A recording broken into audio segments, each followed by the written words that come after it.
Friends, welcome to Vijayam विश्व ज्ञान मंत्रा के ऑफिशियल यूट्यूब चैनल पे आप सभी का स्वागत है। तो आज के सेशन में हम पढ़ने वाले हैं राज्यसभा के बारे में, जिसे काउंसिल ऑफ स्टेट्स भी कहते हैं। इस सेशन में हम राज्यसभा से रिलेटेड जो भी इंफॉर्मेशन एग्जाम में पूछी जाती है उसके बारे में जानेंगे। लेक्चर की शुरुआत करने से पहले रोज की तरह आपके लिए एक इन्फॉर्मेशन है। यह सेशन आपके लिए PSSB द्वारा लिए गए जितनी भी एग्जाम्स हैं, PPSC, मास्टर कैडर, SST, वैसे तो इस सेशन को हमने, इस सीरीज को हमने मास्टर कैडर SST के लिए शुरू किया है। ETT कैडर अभी इन्होंने इस बार एंट्रेंस एग्जाम की शुरुआत की है ETT कैडर के लिए, और ETT का जो सेकंड पेपर होता है उसके लिए भी। इसके साथ साथ जो SSC का एग्जाम होता है, स्टेट PSC का एग्जाम होता है, UPSC और RRB, NTPC, RRB रेलवे के जो एग्जाम्स होते हैं उनके लिए काफ़ी बेनिफिशियल रहने वाला है।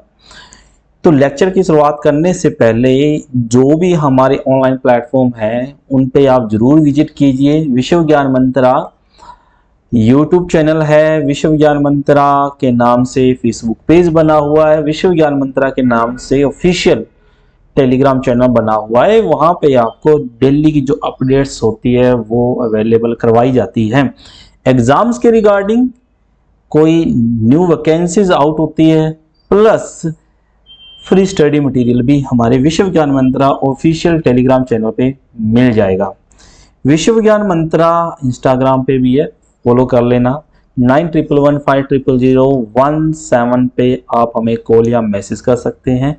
किसी भी एग्जाम्स के रिगार्डिंग कोई भी आपको गाइडेंस चाहिए, अगर आपको जो है स्टडी मटेरियल चाहिए, तो उसके संबंध में आप हमें जो है कॉल या मैसेज कर सकते हैं।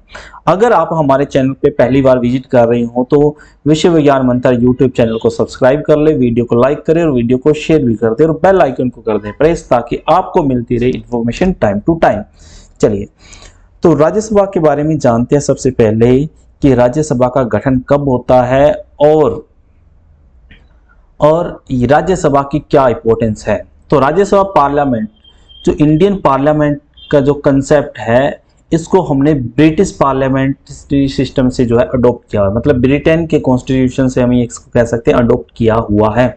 India has adopted parliamentary form of government similar to British parliamentary form of government instead of presidential form of government of USA के अंदर प्रेसिडेंशियल गवर्नमेंट है, लेकिन इंडिया ने जो अडॉप्ट की हुई है वो है पार्लियामेंट्री फॉर्म ऑफ गवर्नमेंट, और इसको हमने अडॉप्ट किया हुआ है British parliamentary form of government से, जिसको वेस्टमिनिस्टर मॉडल ऑफ गवर्नमेंट कहा जाता है। वेस्टमिनिस्टर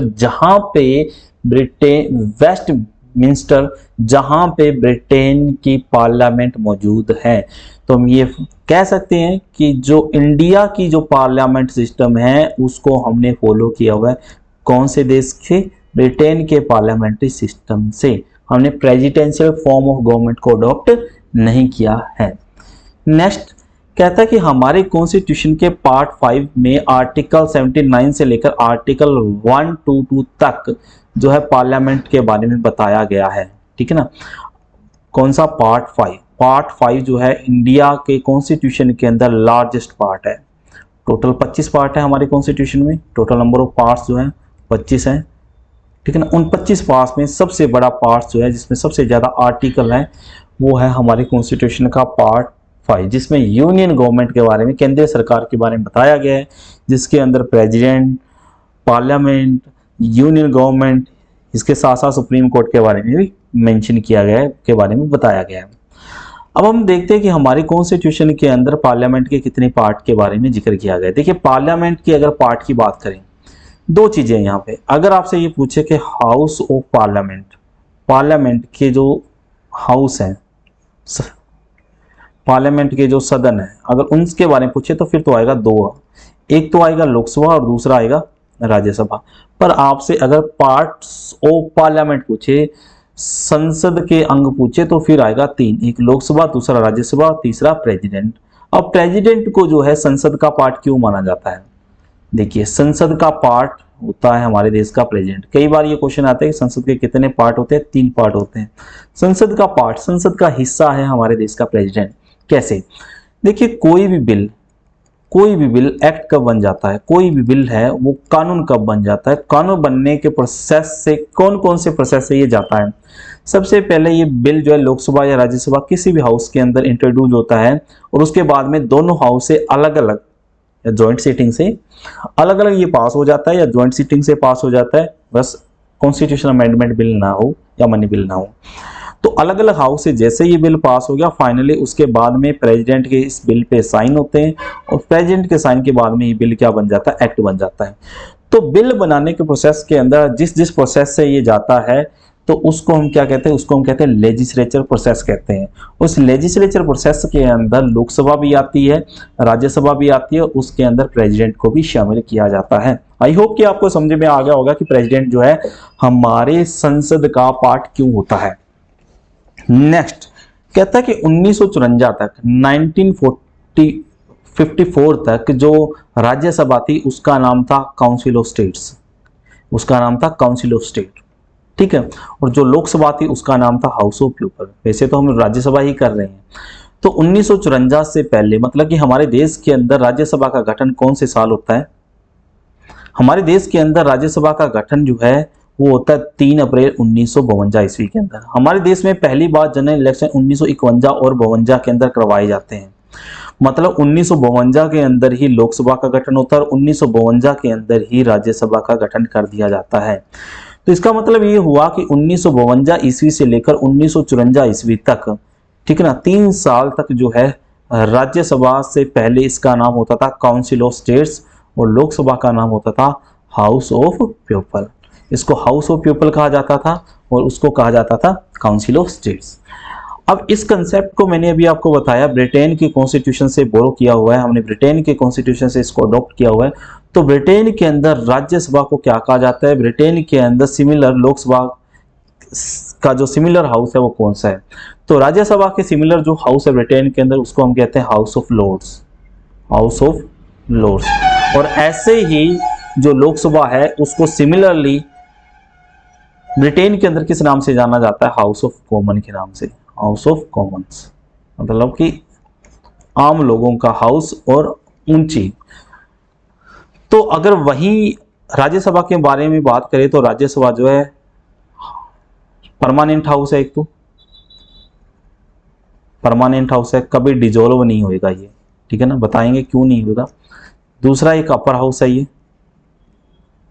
ठीक है ना, सबसे ऊपर का हाउस है और एक परमानेंट हाउस है। इसके बारे में भी जैसे वैसे तो क्वेश्चन पूछे नहीं जाते, फिर कई बार जनरली पूछ लिए जाते हैं। जैसे पिछली बार मास्टर कैडर के अंदर जब एग्जाम सिंपल आया था तो उसमें ऐसे क्वेश्चन पूछ लिए गए थे कि सबसे मतलब अपर हाउस कौन सा है, लोअर हाउस कौन सा है, ऐसे क्वेश्चन कई बार एग्जाम में पूछ लिए जाते हैं।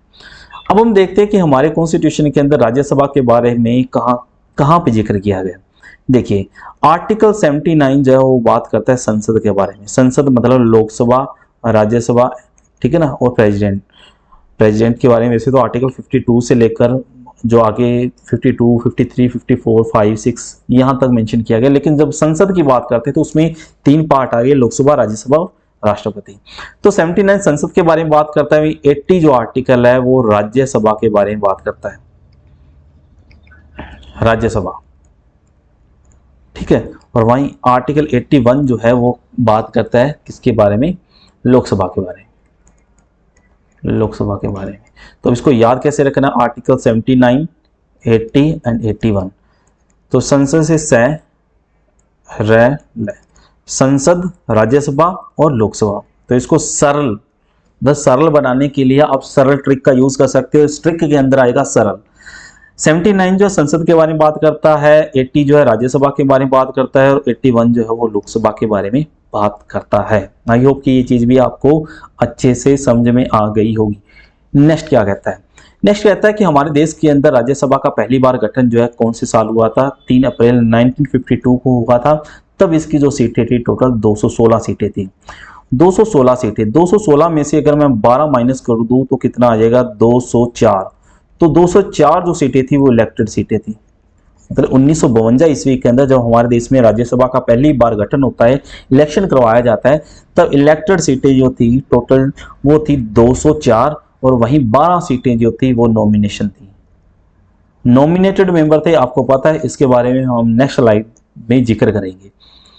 नेक्स्ट क्या है, नेक्स्ट कहता है कि आज की जो स्ट्रेंथ है वो कितनी है, 245 है। राज्यसभा के अंदर आज जो सीटें हैं वो 245 है, लेकिन इसकी जो मैक्सिमम सीटें हो सकती है वो कितनी हो सकती है, 250 सीटें हो सकती है।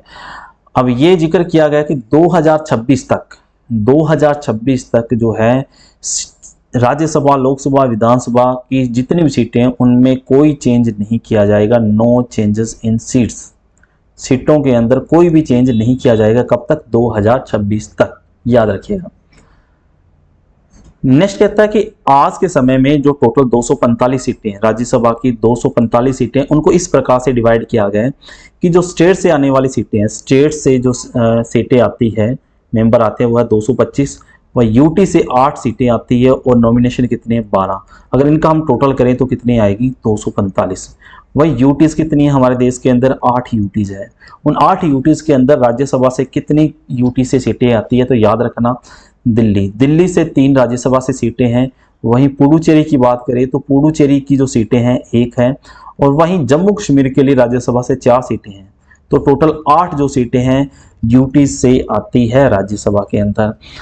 अब बाकी यूटी से क्यों नहीं आती, चंडीगढ़ से क्यों नहीं आता है, लद्दाख से क्यों नहीं आती, क्योंकि एक पर्टिकुलर जनसंख्या, एक पर्टिकुलर पॉपुलेशन जो है ना, वो एक सीट के पीछे रखी जाती है। ठीक है ना, पर्टिकुलर पॉपुलेशन रखी जाती है, जिसको हम क्या कहते हैं, पॉपुलेशन, जिसको पॉपुलेशन रिप्रेजेंटेशन कहते हैं, पॉपुलेशन रिप्रेजेंटेशन कहते हैं।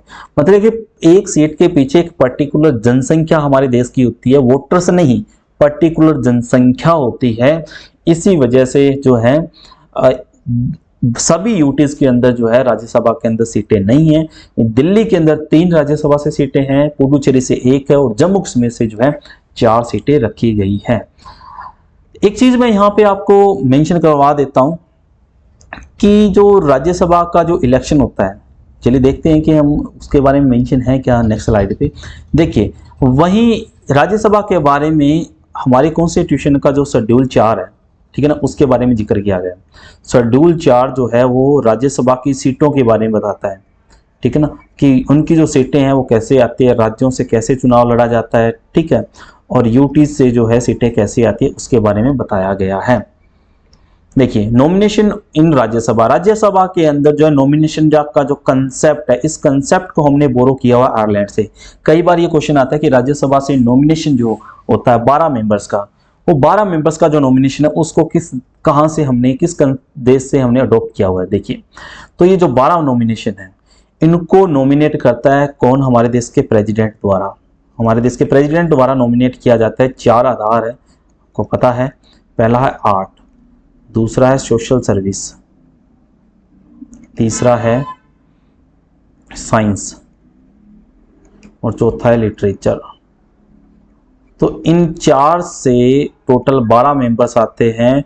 वो नॉमिनेशन का जो प्रोसेस है हर 3rd ईयर्स, हर तीसरे साल जो है किया जाता है नॉमिनेशन, और करता कौन है, हमारे देश के प्रेसिडेंट द्वारा। तो इन 4 के आधार के ऊपर जो है राज्यसभा में 12 मेंबर को नॉमिनेट किया जाता है। नेक्स्ट है election of the members of Rajya Sabha. Rajya Sabha के जो मेंबर का इलेक्शन, उस कंसेप्ट को हमने बोरो किया हुआ है कहां से, उस कंसेप्ट को हमने साउथ अफ्रीका के कॉन्स्टिट्यूशन से बोरो किया हुआ है। चलिए हम देखते हैं कि राज्यसभा के इलेक्शन का कंसेप्ट क्या है। राज्यसभा का जो इलेक्शन होता है उस इलेक्शन का कंसेप्ट क्या है। सबसे पहले हमारे देश के अंदर 245 सीटें, इन सीटों को जो बांटने का आधार रखा गया है कि किस आधार पर राज्यसभा की सीटों को बांटा गया है। जैसे एग्जांपल के तौर पर मैं पंजाब की बात करूं तो पंजाब के अंदर राज्यसभा की सीटें हैं 7। वहीं मैं यूपी पर की बात करूं, उत्तर प्रदेश की बात करूं तो उत्तर प्रदेश में राज्यसभा की सीटें 31। तो कैसे निर्धारित किया जाता है कि राज्यसभा के अंदर सीटों का जो है बंटवारा कैसे होगा। तो सीटों का बंटवारा जो है उसके लिए आधार रखा गया किसको, पॉपुलेशन को, जनसंख्या को। एक पर्टिकुलर जो जनसंख्या होती है वो एक सीट के पीछे होती है। ठीक है, आई होप कि आपको समझ में आ गया। तो जब एक सीट के पीछे एक पर्टिकुलर जनसंख्या रखी जाती है तो उस मेथड को हम क्या कहते हैं, उस मेथड को हम कहते हैं प्रोपोर्शनल। पीछे मैंने पॉपुलेशन लिखा था, इसको प्रोपोर्शनल रिप्रेजेंटेशन कहते हैं। प्रोपोर्शनल रिप्रेजेंटेशन मतलब कि एक पर्टिकुलर जो जनसंख्या है वो एक सीट के पीछे होती है, ठीक है ना। दूसरा है कि इसका जो चुनाव होता है वो इनडायरेक्ट होता है, ठीक है ना, इनडायरेक्ट होता है, मतलब वोटर्स वोट, जो हम आम वोटर्स हैं वो वोट नहीं डालते, तो फिर वोट कौन डालेगा। तो जो स्टेट असेंबली होती है, स्टेट की जो असेंबली होती है, जो विधानसभा होती है, उस विधानसभा के जो इलेक्टेड मेंबर्स होते हैं, एमएलए होते हैं इलेक्टेड्स, ठीक है ना, वो वोटर्स होते हैं, वो वोट डालते हैं, ठीक है ना, वो क्या करेंगे, वोट डालेंगे। आई होप कि आपको इलेक्टोरल पता लग गया होगा कि राज्यसभा के मेंबर्स के जो इलेक्टोरल है वो कौन होते हैं।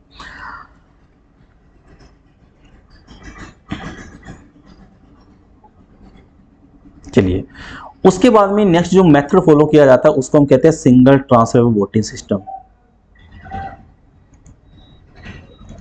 Single transferable voting system, I hope कि आपको इसके बारे में पता है, जिसको हम एकल हस्तांतरित मत प्रणाली कहते हैं, एकल हस्तांतरित मत प्रणाली कहते हैं, सिंगल ट्रांसफरेबल वोटिंग सिस्टम कहते हैं। अब हमारे देश के अंदर राज्यसभा का एक ऐसा इलेक्शन है, याद रखिएगा, राज्यसभा का एक ऐसा इलेक्शन है जो ओपन बैलेट सिस्टम है, ओपन बैलेट सिस्टम है। अब ये ओपन बैलेट सिस्टम का मतलब क्या होता है, आपने गुप्त मत प्रणाली तो सुना होगा, सीक्रेट बैलेट सिस्टम, और आपने खुली मत प्रणाली सुना है तो भी अच्छी बात है, नहीं सुना तो भी समझ लीजिए, खुली मत प्रणाली, ठीक है ना। इसके अंदर गुप्त मत प्रणाली में क्या होता है कि जब भी कोई वोटर्स, जैसे एग्जांपल के तौर पर ये एक पोलिंग बूथ है, ठीक है ना, यहाँ पे जो इलेक्शन करवाने वाले अधिकारी है वो बैठे हुए हैं, ठीक है ना, और यहाँ पे ना एक साइड के अंदर पर्दा लगा होता है ना, आपने देखा होगा, आपने वोट भी किया होगा, इस पर्दे के पीछे जाके वोट डाला जाता है। तो यहाँ से ये एंट्री है और ये है एग्जिट, ठीक है। अब यहाँ से वोटर गया, सबसे पहले उसने शनाख्ती दिखाई अपनी, उसके बाद में क्या होगा, शनाख्ती कार्ड दिखाया अपना, आइडेंटिटी है, जब वोटर आईडी दिखाई, उसके बाद में जो है उसके फिंगर पे मार्क किया जाएगा, उसके बाद में जो है साइन वगैरह करवाए जाएंगे, उनको एक जो है एक पर्ची दी जाएगी, उस पर्ची को लेकर जो है इसके पर्दे के पीछे जाना है, और जिस भी कैंडिडेट को वोट डालना है उस कैंडिडेट के सामने जो है उसके सिंबल के सामने जो है स्टैंप कर दिया जाता है। उसके बाद में स्टैंप करने के बाद में यहाँ पे जो मतपट्टी जो होती है उसके अंदर जो होता है बॉक्स के अंदर डाल दिया जाता है, ठीक है ना। ये तो बेल्ट सिस्टम है। अब ईवीएम आ गया है हमारे देश में, ईवीएम इलेक्ट्रॉनिक वोटिंग मशीन है, तो सेम प्रोसेस से चलता है, और यहाँ पे ईवीएम मशीन होती है, जिस भी कैंडिडेट को वोट डालना है उस कैंडिडेट के सिंबल के सामने जो है एक बटन दिया होता है, उसको प्रेस करना होता है, वो वोट, इसको हम कहते हैं गुप्त मत प्रणाली। अब हम क्या देखते हैं, अब हम देखते हैं कि ओपन बैलेट सिस्टम क्या होता है। ओपन बैलेट सिस्टम के अंदर ये होता है कि जिस भी कैंडिडेट को वोट डालना होता है, एक चीज और आपने देखी होगी, जब भी जो बूथ होता है उस बूथ के अंदर ना पोलिंग एजेंट बैठे होते हैं सामने, मतलब जिस भी पार्टी के जो, क्योंकि ट्रांसपेरेंसी रहे ना, इलेक्शन में कोई गड़बड़ नहीं हो रही है, तो जितने भी कैंडिडेट है, जितनी पार्टी, उनके पोलिंग एजेंट बैठे होते हैं। तो ये कैंडिडेट गया, इसने वोट पे स्टैंप लगाई, ये यहाँ पे ना सीक्रेट वाला जो पर्दे वाला कंसेप्ट है वो नहीं होता। इसमें क्या होगा कि जिस भी कैंडिडेट को वोट डालना है उस कैंडिडेट के सामने वाले पे मतलब स्टैंप लगा दी जाती है, और उसके बाद में उसके पोलिंग एजेंट को जो है वो शो किया जाता है कि मैंने इसी कैंडिडेट को वोट डाला है जो हमारी पार्टी से रिलेट करता है, जिस, ठीक है ना। उसके बाद में इस यहाँ पे बैलेट जो बॉक्स होता है उसमें इसको डाल के ये एग्जिट कर जाता है। तो इसको हम कहते हैं ओपन बैलेट सिस्टम, और राज्यसभा का जो इलेक्शन है वो ओपन बैलेट सिस्टम से करवाया जाने वाला इलेक्शन है। आई होप कि आपको समझ में आ गया होगा। नेक्स्ट कहता है representation of the states and UTs. देखिए, अब जैसे पंजाब के अंदर ना कितनी सीटें, 7 सीटें हैं, तो राज्यसभा का जो एमपी होता है ना वो किसी एक पर्टिकुलर कॉन्स्टिट्यूएंसी को जो है हल्के को रिप्रेजेंट नहीं करता। जैसे लोकसभा के इलेक्शन में तो अलग अलग कॉन्स्टिट्यूएंसी होती है ना, जैसे एग्जांपल के तौर पर लखनऊ हो गई, या गांधीनगर हो गई, या दिल्ली के अंदर हो गई, ठीक है ना, दिल्ली के अंदर कृष्णा नगर हो गया, जैसे पंजाब के अंदर गुरदासपुर सीट हो गई, या फिरोजपुर सीट हो गई, ऐसे समथिंग, है ना। अब होता क्या है कि जो राज्यसभा का एमपी होता है वो पूरी स्टेट को रिप्रेजेंट करता है, पूरी की पूरी स्टेट को रिप्रेजेंट करता है, ठीक है ना। तो पंजाब के अंदर टोटल मान के चलते 117 एमएलए, और इसके लिए जो है 7 7 सीटें हैं, तो इस 117 के 117 एमएलए जो हैं वो 7 एमपी के जो कैंडिडेट हैं राज्यसभा के, उन सभी को जो है वोट करते हैं। तो राज्यसभा का जो एमपी होता है पूरी की पूरी स्टेट को रिप्रेजेंट करता है, न कि एक पर्टिकुलर कॉन्स्टिट्यूएंसी को रिप्रेजेंट करता है। आई होप कि ये चीज भी आपको समझ में आ गई होगी, है ना। अब एक चीज मैं यहाँ पे आपको और बताना चाहता हूँ, वो चीज ये है कि आपको ये पता है कि जो राज्यसभा के मेंबर की टर्म्स होती है, राज्यसभा के मेंबर की जो टर्म होती है ना, वो कितनी होती है? 6 साल की टर्म होती है। आपको पता है कोई भी मेंबर अगर राज्यसभा का मेंबर इलेक्ट हो गया तो उसकी टर्म 6 साल की रहेगी। इसके साथ ये भी मेंशन किया जाता है कि 1/3 जो मेंबर्स होते हैं राज्यसभा के, वो हर 2 साल बाद सेवा मुक्त होते हैं। मतलब 2 साल बाद सेवा मुक्त होते हैं, ये जो है रिटायर्ड हो जाते हैं, ये पता है आपको। हालांकि नॉमिनेशन जो है, नॉमिनेटेड मेंबर का जो इलेक्शन है 30 साल करवाया जाता है, लेकिन जो इलेक्टेड मेंबर है उनका इलेक्शन 2 साल बाद करवाया जाता है। तो एक चीज यहां पे ध्यान रखने वाली ये है कि अगर हमारे देश में पहली बार 1952 ईस्वी के अंदर राज्यसभा का गठन हुआ तो 1954 2 साल बाद, 1956 4 साल बाद, 1958 6 साल बाद। अगर कोई मेंबर ए यहां से इलेक्ट हुआ, अगर ए कोई मेंबर इलेक्ट हुआ यहां से, तो इसका मतलब है कि 1954 ईस्वी के अंदर जाकर 1/3 जो मेंबर है उन्होंने रिजाइन करना था। तो 1952 के बीच में का ये जो टाइम पीरियड है, इसमें तो जो मेंबर रिजाइन करेगा, ठीक है ना, उसका तो टाइम पीरियड 2 साल ही होगा। तो चलिए इस कंफ्यूजन को हम आपकी दूर करते हैं। मान के चलते हैं कि 1952 ईस्वी के अंदर 3 मेंबर थे, क्योंकि मैं इजी तरीके से बताने के लिए, क्योंकि 1/3 इसको कट करना है इसलिए मैं आपको बता रहा हूँ। तो 3 मेंबर थे। अब 1954 ईस्वी के अंदर हर 2 साल बाद 1/3 मेंबर जो है वो क्या करेंगे? रिजाइन करेंगे, ठीक है ना, चले जाएंगे। तो 1/3 मेंबर, 1/3 कितना हो जाएगा? इसका 1 हो जाएगा, है ना। टोटल 3 है तो 1/3 कितना हो जाएगा? 1 मेंबर हो जाएगा। तो इसका मतलब है ए बी सी 3 मेंबर में से किसी एक मेंबर को जाना पड़ेगा यहां से। तो मान के चलते हैं यहां से ए चला गया।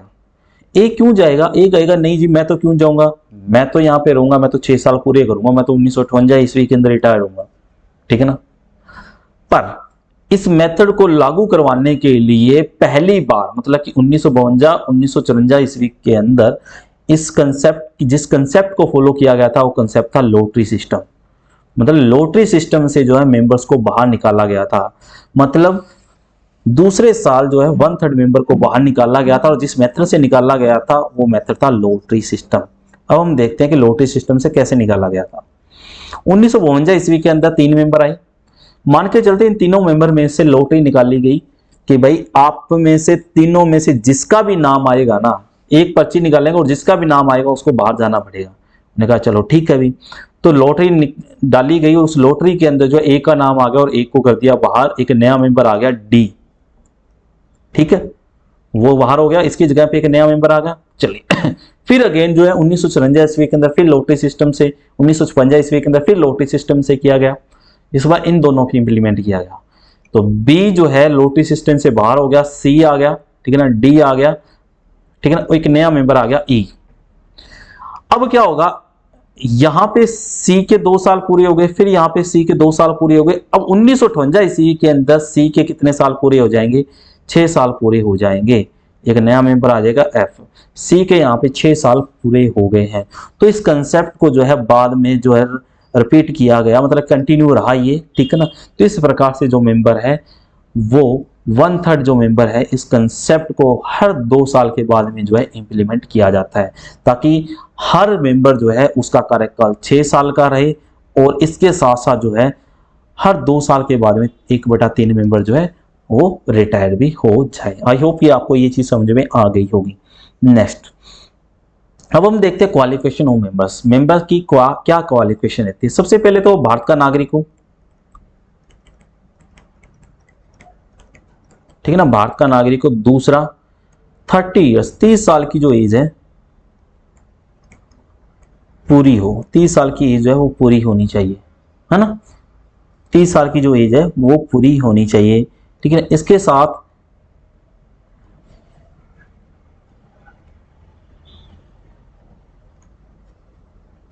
इसमें ना कुछ रिप्रेजेंटेशन एक्ट 1951 के अंदर कुछ चीजें मेंशन है।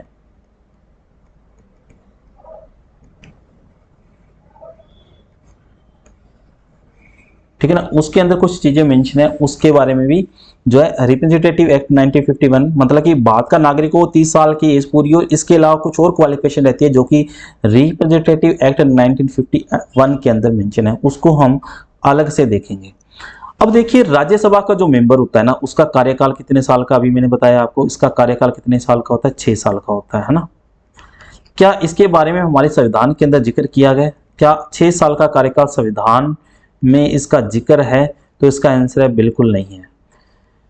ये पार्लियामेंट पे छोड़ा गया है कि पार्लियामेंट जो है राज्यसभा के मेंबर का जो कार्यकाल है वो कंसीडर कर सकता है, ये बना सकता है। तो रिप्रेजेंटेटिव एक्ट 1951 के अंदर जो है राज्यसभा के मेंबर का कार्यकाल 6 साल का बताया गया है, न कि हमारे कॉन्स्टिट्यूशन के अंदर। इस बात का ध्यान रखिएगा, ऐसे क्वेश्चन एग्जाम के अंदर अक्सर पूछे जाते हैं। राज्यसभा के मेंबर का कार्यकाल 6 साल का होता है, लेकिन इसका जिक्र हमारे संविधान के अंदर नहीं किया गया। पार्लियामेंट पे इस बात की जिम्मेवारी दी गई है और पार्लियामेंट ने जो है रिप्रेजेंटेटिव एक्ट 1951 के अंदर जो है राज्यसभा के मेंबर का कार्यकाल 6 साल कंसीडर किया है। Next, duration of Rajya Sabha. Rajya Sabha का ड्यूरेशन क्या होता है? देखिए, वैसे हम बात करें तो जो इसके मेंबर्स हैं उनका कार्यकाल 6 साल का होता है, अभी मैंने आपको बताया, और 1/3 जो मेंबर है हर 2 साल बाद जो है सेवा मुक्त होते हैं, ये भी आपको मैंने बताया। लेकिन जो राज्यसभा है वो एक परमानेंट हाउस है, एक स्थायी सदन है, ठीक है ना, कभी भंग नहीं होता, ये कभी भी भंग नहीं होगा, ठीक है ना, कभी भी भंग नहीं होता। जैसे लोकसभा भंग हो जाती है पर राज्यसभा कभी भी भंग नहीं होता, याद रखिएगा। नेक्स्ट है ओथ। जो राज्यसभा के मेंबर है उनको ओथ कौन दिलाता है? देखिए, ओथ जो राज्यसभा के मेंबरों को दिलवाई जाती है, राज्यसभा के मेंबर को ओथ दिलाई जाती है किसके द्वारा? प्रेसिडेंट द्वारा। यहाँ पे प्रेसिडेंट का जिक्र है, प्रेसिडेंट द्वारा राज्यसभा के मेंबर को ओथ दिलाई जाती है। अगर प्रेसिडेंट नहीं है तो एनी पर्सन, कोई पर्सन लिखा हुआ है यहाँ पे, एनी पर्सन जो कि अपॉइंट किया जाता है, अपॉइंटेड बाय प्रेसिडेंट, ऐसा पर्सन जो कि प्रेसिडेंट अपॉइंट करे, वो पर्सन जो है राज्यसभा के मेंबर को ओथ दिलाता है, ठीक है। उसके बाद में रेजिग्नेशन ऑफ मेंबर। अगर राज्यसभा के मेंबर जो है रेजिग्नेशन करना चाहते हैं, रिजाइन करना चाहते हैं, त्याग पत्र देना चाहते हैं, तो किसको देंगे? तो राज्यसभा का जो चेयरमैन होता है उसको रिजाइन दिया जाता है, राज्यसभा के चेयरमैन को रिजाइन दिया जाता है। उसके बाद में टर्म ऑफ मेंबर्स, आपको अभी मैंने बताया 6 इयर्स की टर्म होती है और 1/3 जो मेंबर है हर 2 साल के बाद में सेवा मुक्त होते हैं। राज्यसभा का जो मेंबर होता है, राज्यसभा का जो मेंबर होता है 6 साल की टर्म होती है, 2 साल के बाद में 1/3 मेंबर रिटायर हो जाते हैं। राज्यसभा का मेंबर जो है दोबारा मतलब री इलेक्ट हो सकता है, री इलेक्ट हो सकता है, ठीक है ना, ये दोबारा री इलेक्ट हो सकता है, इस बात का भी ध्यान रखिएगा। Next, removal of the members. अब हम देखते हैं कि राज्यसभा के मेंबर को रिमूव कैसे किया जाता है। एक चीज यहां पे मैं और बता देना चाहता हूं कि अगर राज्यसभा के मेंबर ने रिजाइन कर दिया, अगर उसको हटा दिया, ठीक है ना, रिजाइन कर दिया या उसको हटा दिया गया, तो उस कंडीशन के अंदर या उसकी डेथ भी हो गई, उस कंडीशन के अंदर जो राज्यसभा की जो सीट है वैकेंट हुई थी, खाली हुई थी, उस पे इलेक्शन होगा, उस पे क्या करवाया जाएगा? इलेक्शन। इसी को हम क्या कहते हैं? इसी को हम क्या कहते हैं? इसी को हम कहते हैं बाय इलेक्शन, ठीक है, इसी को हम कहते हैं बाय इलेक्शन कहते हैं।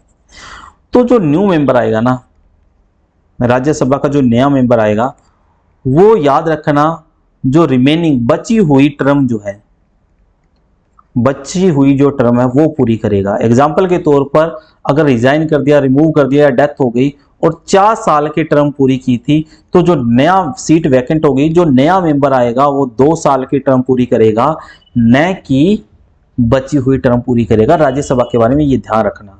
सिर्फ प्रेसिडेंट और वाइस प्रेसिडेंट के रिगार्डिंग वो बात सही है कि वो जो है अगर उनकी सीट वैकेंट हो जाती है, नया प्रेसिडेंट या वाइस प्रेसिडेंट आता है तो वो अपनी टर्म पूरी करता है।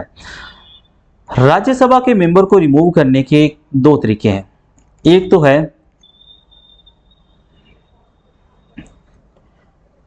इलेक्शन में गड़बड़,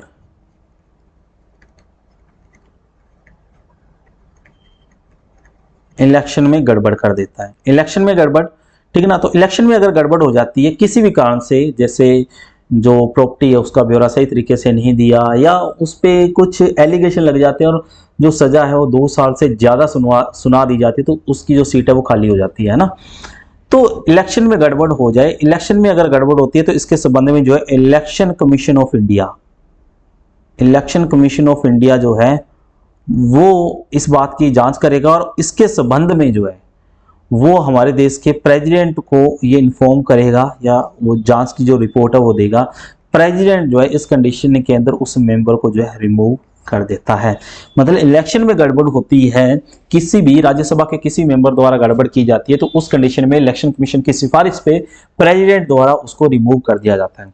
दूसरी कंडीशन है एंटी डिफेक्शन लॉ, दल बदल कानून। इसके बारे में हमारे कॉन्स्टिट्यूशन के शेड्यूल 10 में बताया गया है और शेड्यूल 10 को ऐड किया गया था 52nd कॉन्स्टिट्यूशनल अमेंडमेंट 1985 ईस्वी के अंदर, और 10th जो शेड्यूल है इसके अंदर ऐड किया गया था। उस समय भारत के प्रधानमंत्री थे राजीव गांधी।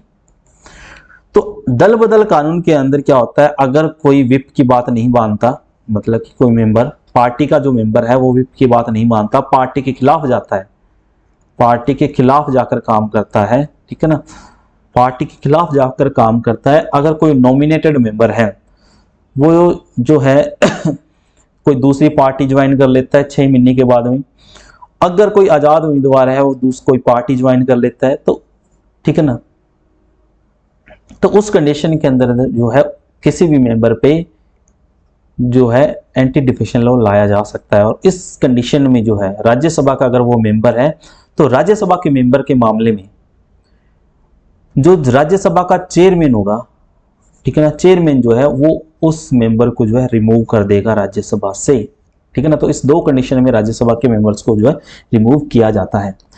नेक्स्ट है special power of Rajya Sabha. Rajya Sabha की स्पेशल पावर देखते हैं। देखिए वैसे तो लोकसभा के पास ज्यादा पावर है, एक पॉपुलर हाउस है लोकसभा, लोकसभा के पास ज्यादा पावर है कंपेयर टू राज्यसभा, लेकिन कुछ कंडीशंस ऐसी हैं या कुछ पावर ऐसी है जो राज्यसभा के पास ज्यादा आ जाती है कंपेयर टू लोकसभा। वो कौन कौन सी पावर है उसके बारे में हम देखते हैं। देखिए सबसे पहले आर्टिकल 249 ऑल इंडिया सर्विसेज के बारे में सुना होगा आपने, all India services, Akhil Bharatiya सेवा। अखिल भारतीय सेवा अब आज हमारे देश में 3 ऑल इंडिया सर्विसेज है, IAS, IPS and IFOS। All India, Indian administrative service, Indian police service, Indian forest service, ठीक है। इसके अलावा और जो सर्विस है इनको हम कहते हैं सेंट्रल सर्विसेज कहते हैं, है ना, इनको हम कहते हैं सेंट्रल सर्विसेज। तो ऑल इंडिया सर्विसेज जो है वो 3 है। अब हमारे देश के अंदर जो है कॉमन सर्विसेज होती है सेंट्रल स्टेट दोनों के लिए, ठीक है ना, सेंट्रल रिक्रूट करके जो है स्टेट को भेज देती है, ठीक है ना, ये एक भारत के जो फेडरल सिस्टम उसका पार्ट है। तो अगर ऑल इंडिया सर्विसेज के अंदर जो कोई न्यू सर्विस ऐड करनी हो तो इसके लिए एक रेजोल्यूशन लाया जाएगा, पार्लियामेंट में एक रेजोल्यूशन लाया जाएगा, और ये रेजोल्यूशन जो है इंट्रोड्यूस होगा कहां पे, ये याद रखना, ये इंट्रोड्यूस होगा रेजोल्यूशन या ऐसा बिल जो इंट्रोड्यूस होगा सिर्फ और सिर्फ पहले राज्यसभा में।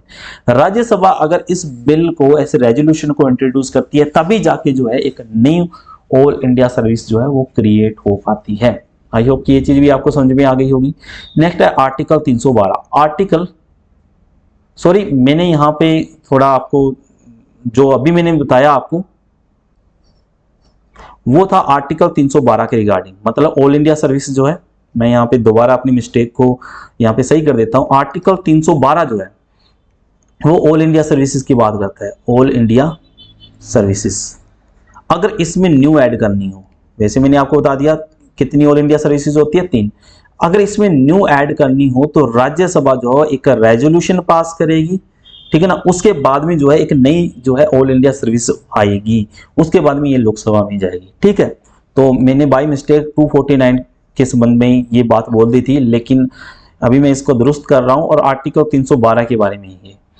तो आर्टिकल जो 249 है, 249 है, वो क्या कहता है? 249 ये कहता है कि जो स्टेट लिस्ट है, स्टेट लिस्ट के संबंध में कानून बना सकता है। क्या स्टेट लिस्ट के संबंध में कानून बनाया जा सकता है क्या? बिल्कुल बनाया जा सकता है। दो कंडीशन है इसमें, याद रखना।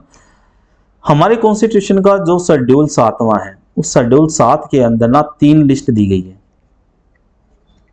3 लिस्ट कौन कौन सी? सबसे पहली जो लिस्ट है उसको हम कहते हैं यूनियन लिस्ट, संघ सूची। दूसरी लिस्ट जो है उसको हम कहते हैं कॉन्करेंट लिस्ट, जिसको हम समवर्ती सूची कहते हैं। तीसरी जो लिस्ट है उसको हम कहते हैं क्या? स्टेट लिस्ट, जिसको हम कहेंगे स्टेट लिस्ट, ठीक है। तो ये जो तीनों लिस्ट है, इसके संबंध में यूनियन लिस्ट पे अगर कानून बनाना हो तो उसमें कुछ सब्जेक्ट दिए गए जिसपे कानून बनाने की जो जिम्मेवारी है वो सेंट्रल गवर्नमेंट के, पार्लियामेंट की है। कॉन्करेंट लिस्ट के ऊपर समवर्ती सूची पे कानून बनाने की जो जिम्मेवारी है सेंट्रल और स्टेट दोनों की है। अगर दोनों ही कानून बना दे एक ही सब्जेक्ट पे तो फिर सेंटर वाला, पार्लियामेंट वाला इंप्लीमेंट रहेगा। स्टेट लिस्ट पे ऐसे सब्जेक्ट्स दिए गए हैं जिन पे कानून बनाने की जिम्मेवारी है वो स्टेट गवर्नमेंट की रहती है। अगर कोई सब्जेक्ट इन तीनों लिस्ट में नहीं है तो उस पर कानून बनाने की जिम्मेवारी जो है वो सेंट्रल गवर्नमेंट की है, मतलब पार्लियामेंट की है। क्या स्टेट लिस्ट से कानून बनाया जा सकता है पार्लियामेंट द्वारा? तो इसका आंसर है यस। 249, अगर राज्यसभा एक रेजोल्यूशन पास कर दे, एक रेजोल्यूशन पास कर दे कि हमने स्टेट लिस्ट से कानून बनाता है, स्टेट लिस्ट से कानून बनाना है, तो स्टेट लिस्ट से जो है कानून बनाया जा सकता है पार्लियामेंट द्वारा। मतलब कि सबसे पहले ये रेजोल्यूशन राज्यसभा में आएगा, राज्यसभा के बाद में ये फर्दर लोकसभा के अंदर जाएगा। इसकी कुछ लिमिट्स होती है। ये कानून जो है मैक्सिमम जो है 6 मंथ्स तक जो है इंप्लीमेंट रह सकता है।